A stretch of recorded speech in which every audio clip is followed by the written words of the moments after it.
Assalamualaikum warahmatullahi wabarakatuh. Saya Dani dan ini adalah bahasan tentang gametogenesis atau proses pembentukan gamet.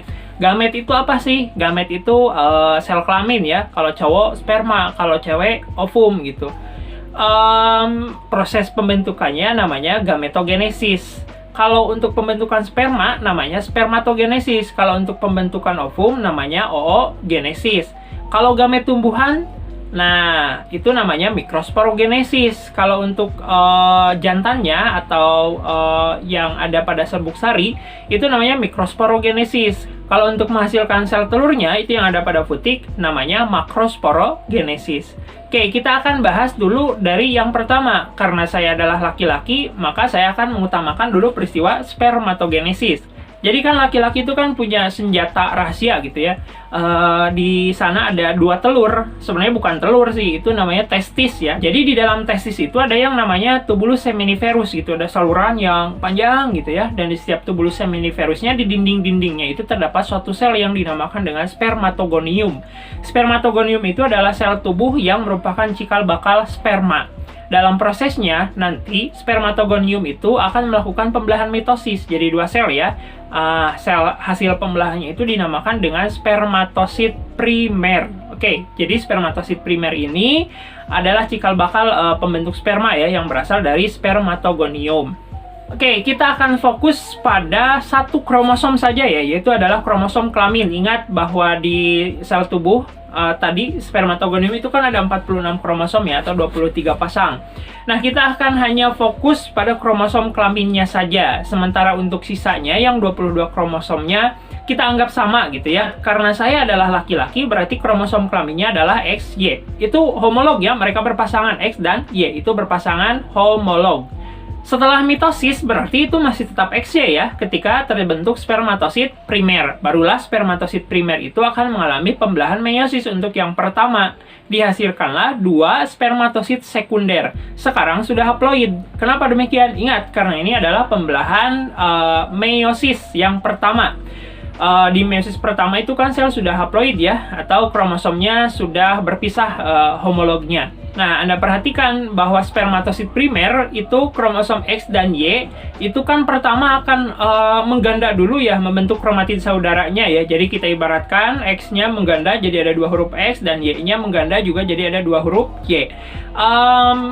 Bapak bedakan dengan warna ya, ada yang warna merah dan ada yang warna biru. Merah itu misalkan untuk kromosom X dan biru itu adalah untuk kromosom Y, seperti itu. Ini untuk menunjukkan bahwa mereka adalah kromosom homolog gitu. Jadi yang asalnya beda dari ayah dan dari ibu.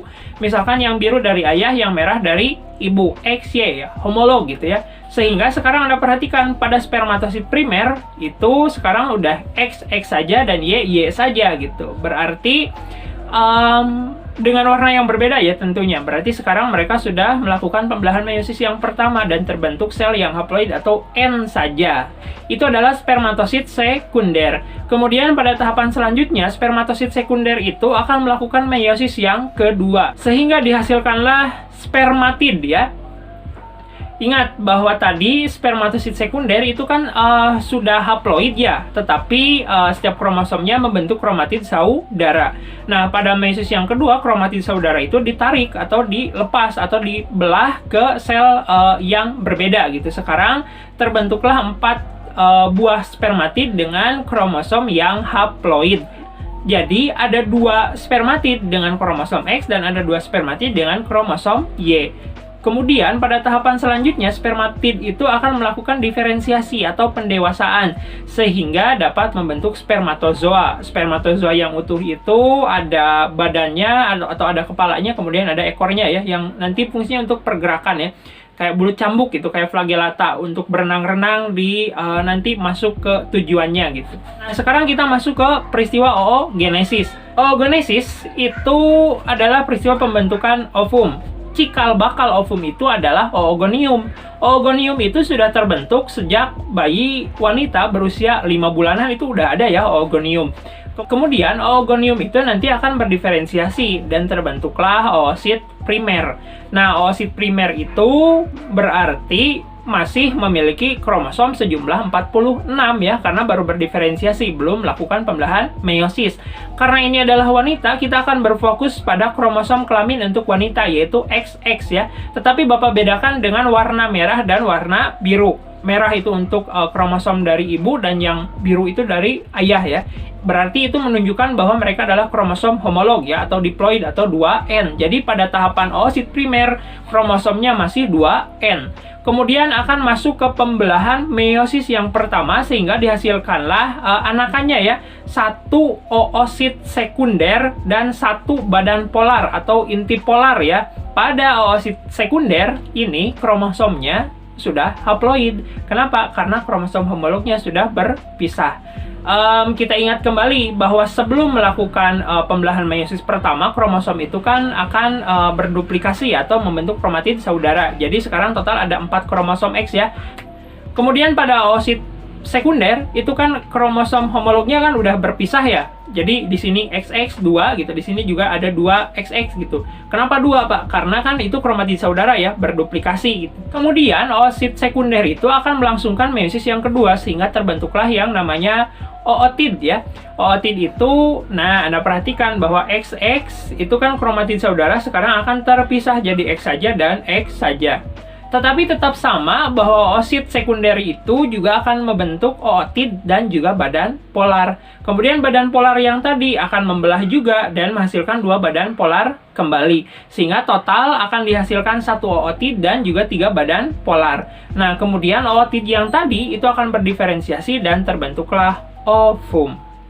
Nah, tetapi Anda harus perhatikan di sini bahwa tahapan oogenesis itu sebenarnya tidak berlangsung runut gitu. Kenapa? Karena ingat, tadi dikatakan bahwa pada usia 5 bulan dari bayi wanita itu sudah terbentuk oogonium ya. Tetapi oogoniumnya itu nanti pada fase puber, di mana wanita mengalami pubertas, sekarang sudah ada oosit primer, itu cuman ada 400 butir gitu. Dan yang 400 butir itu nantinya akan melakukan pembelahan meiosis setiap bulan. Jadi apa? Jadi oosit sekunder. Jadi setiap bulan ya, wanita itu akan melakukan pembelahan meiosis 1 untuk mengubah oosit primer menjadi oosit sekunder. Kemudian apabila ada spermatozoa yang masuk dan terjadilah fertilisasi antara sel telur dan sperma tersebut, maka oosit sekunder tersebut akan melangsungkan pembelahan meiosis yang kedua, sehingga nantinya akan terbentuklah ovum, dan ovum itulah yang nantinya akan melebur bersama sperma dan membentuk zigot. Oke, jadi tahapannya tersendat ya kalau pada wanita. Beda halnya dengan laki-laki, tahapannya ya selalu demikian terus-menerus ya, tergantung kesehatan dan aktivitas tubuhnya. Anda perhatikan bahwa dari spermatogenesis dan oogenesis itu kan dari spermatogonium menjadi spermatosit primer itu kan mitosis ya. Sedangkan dari oogonium menjadi oosit primer itu diferensiasi atau mendewasakan diri. Artinya ada perbedaan. Kalau mitosis itu dari 1 jadi 2. Kalau diferensiasi dari 1 ya tetap 1 gitu. Nah, efeknya apa? Anda perhatikan, ketika terjadi pembelahan mitosis, maka akan dihasilkan sebenarnya 2 spermatosit primer. Tetapi yang satu melanjutkan pembelahan menjadi sperma, yang satu kembali ke atas dan membentuk spermatogonium lagi. Jadi spermatogoniumnya berapa kali pun dia membelah, dia akan tetap ada gitu. Jadi ibarat kata gini, spermatogonium membelah, ini jadi sperma nih, ini tetap ada spermatogoniumnya. Itulah yang menyebabkan kenapa laki-laki sampai tua pun masih dapat memproduksi sperma. Nah, sehingga Anda tidak heran, mungkin pernah melihat kakek-kakek Jepang itu udah tua masih dapat menghasilkan atau memproduksi sperma. Nah, berbeda halnya dengan wanita. Kenapa? Karena diferensiasi. Ingat, cuma ada 400 dan setiap bulannya matang 1 atau keluar 1. Bisa habis? Bisa. Kan cuma 400. Dan dia tidak mitosis sehingga tidak diganti lagi dengan yang baru. Berarti ada habisnya. Ada. Kapan? Menopause. Jadi ada fase, ada waktu di mana wanita mengalami menopause, di mana tubuhnya tidak bisa menghasilkan sel telur. Bisa hamil? Ya jelas tidak. Kemudian apakah bisa masih menstruasi? Juga tidak ya. Itu ketika wanita sudah mengalami menopause. Bagaimana cara menghitungnya? Ya, Anda hitung saja. Anda menstruasi di umur keberapa? Misal menstruasi pertama di umur 10 gitu ya, 400 aja bagi 12. Ya, sekitar Anda menopause di usia sekitar 45 tahunan lah, mungkin seperti itu.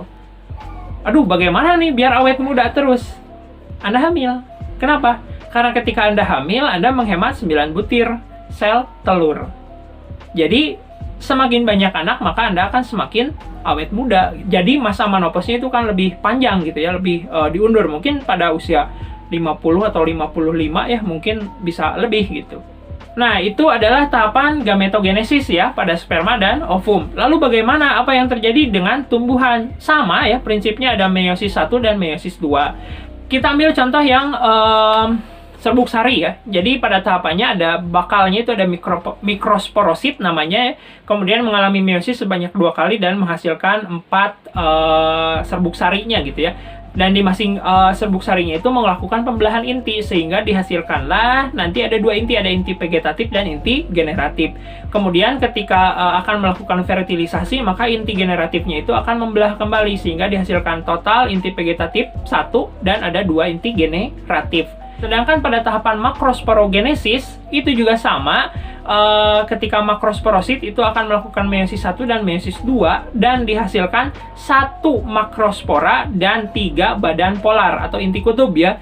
Ini sama halnya dengan meiosis yang terjadi pada ovum ya. Kemudian 1 makrosporanya ini nantinya akan melakukan karyokinesis atau pembelahan inti sebanyak 3 kali. 3 berarti 1 pembelahan pertama 1 jadi 2, pembelahan kedua yang 2 jadi 4, pembelahan ketiga yang 4 jadi 8. Nah, yang 8 itu nanti akan berpindah posisi ya. 3 di atas yang dinamakan sel antipoda, 2 di tengah yang dinamakan dengan inti kandung lembaga sekunder. Kemudian 3 di bawah, di mana masing-masing 2 di kanan kirinya itu adalah sel sinergid. Nah, yang di tengahnya itu yang dinamakan dengan ovumnya gitu ya, atau sel telurnya dari si makrospora yang tadi. Kemudian nanti inti vegetatif akan membuka jalan dan inti generatif 1 akan membuahi ovum dan inti generatif 2 akan membuahi inti kandung lembaga sekunder. Tahapannya ada pada penjelasan fertilisasi ganda ya. Anda bisa melihatnya di video. Sekian untuk tahapan gametogenesis. Semoga ini baik dan bermanfaat buat Anda. Apabila ada salah yang saya sampaikan, silahkan Anda koreksi di kolom komentar. Terima kasih. Assalamualaikum warahmatullahi wabarakatuh.